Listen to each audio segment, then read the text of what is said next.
Madame, Monsieur, chers téléspectateurs, nous sommes de retour ici en plateau. Nous sommes au studio 4 du centre de production de Mbala 2, CIATV News. Et nous serons ensemble jusqu'à 9 h pour cette édition de Cameroun de l'Art. J'accueille à présent mon premier invité, Florent Kaïsissou, qui est un prédicateur de la Christian Warriors Community. Bonjour Florent. Bonjour monsieur Hélène. Bienvenue. Merci beaucoup. Alors, ça va bien? Grâce à Dieu, on est debout. Ok. Et il faut dire que vous sortez de Marois. Justement. Et c'est la deuxième fois que nous sommes ensemble. Oui, justement. Avec vous, nous allons parler de la foi. Est-ce que vous pouvez déjà nous définir ce thème, la foi? Ok, merci de me passer la parole pour l'explication du mot foi. Mais avec votre permission, je voudrais d'abord rendre condoléances à ma famille. Parce que j'ai perdu hier une tante, la petite sœur de mon papa qui m'est chère. Je voudrais prendre une seconde, par exemple, de silence en mémoire de cette maman. Toutes mes condoléances à la famille Manga depuis l'extrême nord du Cameroun. Et c'est justement la raison pour laquelle je prêche la parole de Dieu, parce que la mort existe. Nous sommes là pour mourir et voilà pourquoi nous devons préparer le chemin d'après la mort. Alors je vais donc revenir sur le mot foi. Foi, bibliquement, la foi c'est une ferme assurance des choses qu'on espère, une démonstration de celles qu'on ne voit pas. Ça c'est l'apôtre Paul qui l'a dit dans les livres d'Hébreux.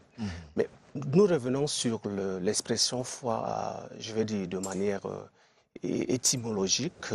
C'est un mot qui vient du latin fides, fides qui veut dire confiance, avoir confiance en Dieu. La foi donc c'est l'attitude de quelqu'un qui a confiance en un être qui le dépasse, qui est supérieur à lui, c'est-à-dire Dieu.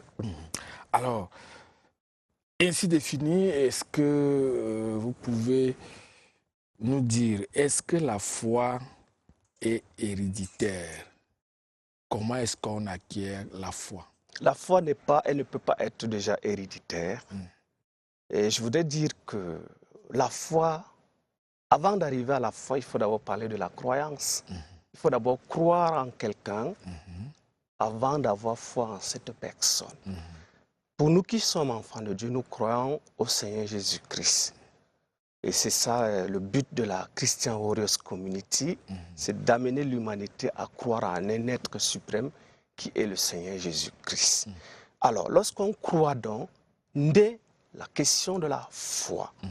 C'est-à-dire, on a cru en quelqu'un, certes, qu'on ne voit pas, mais qu'on voit les actions. Et on pose donc sa foi en cette personne pour dire que la foi n'est pas héréditaire, mais elle se construit.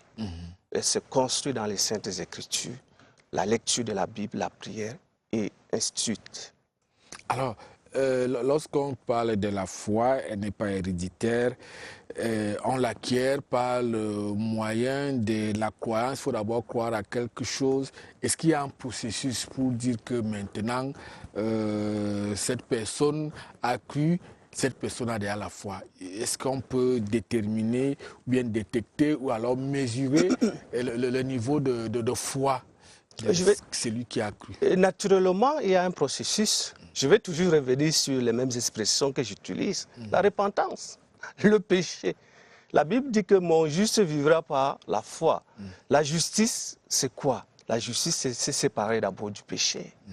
Lorsque tu acceptes, tu crois en Dieu, le processus premier, c'est confesser publiquement ses péchés. Lorsqu'on confesse ses péchés déjà, on a l'assurance qu'on a une connexion avec Dieu et c'est à partir de là où la foi donc peut paraître. Est-ce qu'on peut mesurer la foi? Elle n'est pas peut-être mesurable du point de vue physique, concret, mais elle est mesurable du point de vue, je veux dire, intellectuel ou dans l'âme, oui, spirituel. Alors, comment ça se mesure? Ça se mesure face aux difficultés. J'ai une difficulté grande, mais je reste confiant. Je maintiens ma foi en Dieu. Le cas des enfants d'Israël en Égypte, lorsqu'ils sortaient de l'Égypte, il y avait devant eux la mer Rouge, derrière eux l'armée de Pharaon. Mais ils sont restés sereins parce que Dieu a dit à travers Moïse que non. Pourquoi il y a ces cris que le peuple garde le calme? Et puis Moïse a levé la verge, la mer c'est-à-dire la mer s'est fendue en deux, et le peuple d'Israël est passé à sec. Donc la foi se mesure en fonction des difficultés que nous rencontrons quotidiennement. Alors, lorsqu'on a cru, on a confessé ses péchés, le baptême intervient à quel niveau pour quelqu'un qui a la foi? C'est avant d'avoir la foi ou alors après d'avoir eu la foi? C'est là où on entre au baptême. Oui, puisque nous sommes là pour expliquer la Bible, vous l'avez présenté au début de l'émission, il faudrait d'abord que je dise clairement aux chrétiens du monde qu'il y a deux baptêmes. Il y a le baptême dans les eaux, il y a le baptême dans le Saint-Esprit. C'est la Bible qui le dit. Nous n'inventons pas. Toutes ces choses sont consignées dans la Bible.